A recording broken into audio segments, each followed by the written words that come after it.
வணக்கம். தவைக்க தலைவர் விஜய் தேர்தல் வாக்குறுதிகளை அறிவித்துள்ளார்.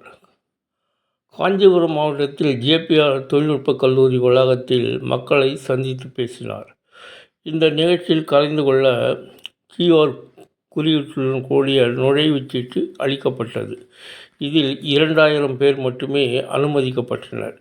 இந்த நிகழ்வில் பேசிய தவைக்க தலைவர் விஜய், அண்ணா ஆரம்பித்த கட்சியை அதற்கு பிறகு கைப்பற்றியவர்கள் என்னெல்லாம் பண்ணுகிறார்கள் என நான் சொல்லிதான் உங்களுக்கு தெரிய வேண்டும் என்றில்லை, உங்களுக்கே எல்லாம் தெரியும். தனிப்பட்ட முறையில் எங்களுக்கும் அவங்களுக்கும் எந்த பிரச்சனையும் இல்லை.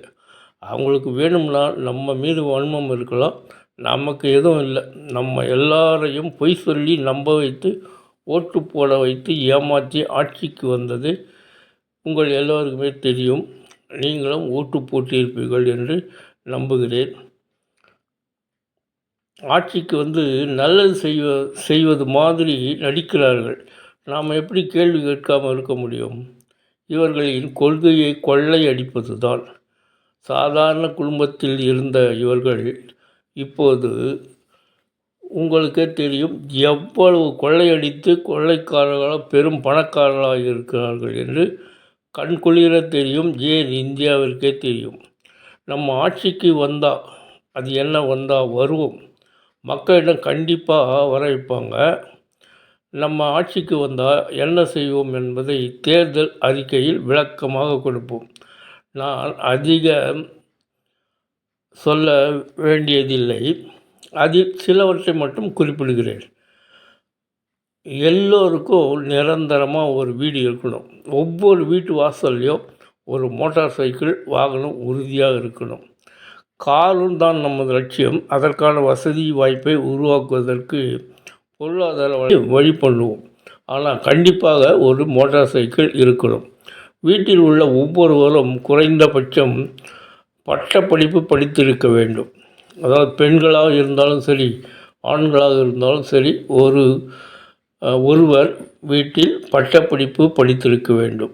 அது மோட்டார் சைக்கிள் மட்டுமல்ல, ஸ்கூட்டியாக இருந்தாலும் பரவாயில்லை. ஒரு பெண் என்றால் ஒரு ஸ்கூட்டியும் வைத்திருக்கலாம், அல்லது பைக்கும் ஓட்ட தெரிந்திருக்கலாம். அதற்கடுத்து ஒவ்வொரு வீட்டிலும் குறைந்தபட்சம் ஒருவருக்கு நிரந்தரமான வருமானம் இருக்கணும். வீட்டில் ஒருவர் வருமானம் தரும் நபராக இருக்க வேண்டும். அதற்கான வேலையை நமது சீர்திருத்த திட்டம் செய்யும். அரசு மருத்துவமனைகளுக்கு மக்கள் பயமின்றி நம்பிக்கையுடன் செல்லும் வகையில் மாற்ற வேண்டும். பருவமழையில் ஊரும் மக்களும் விவசாயிகளும் பாதிக்கப்படாமல் இருக்கணும். மீனவர்கள், தொழிலாளர்கள், நெசவாளர்கள், அரசு ஊழியர்கள், ஆசிரியர்கள் எல்லோரிடமும் கருத்தை கேட்டு பாதுகாப்பு, வளர்ச்சி போன்ற திட்டங்களை உருவாக்கி அதனை செயல்படுத்த வேண்டும். பெண்களுக்கு பாதுகாப்பு வழங்கும் வகையில் சட்டம் ஒழுங்கை ஸ்ட்ரிக்டாக கடைபிடிக்க வேண்டும். இதையெல்லாம் செயல்படுத்துவோம் என தேர்தல் அறிக்கையில் விளக்கமாக கூறுவோம். நான் அரசியலுக்கு வந்தது மக்களுக்கு நல்லது செய்வதற்கு மட்டும்தான், வேறு எந்த நோக்கமும் இல்லை.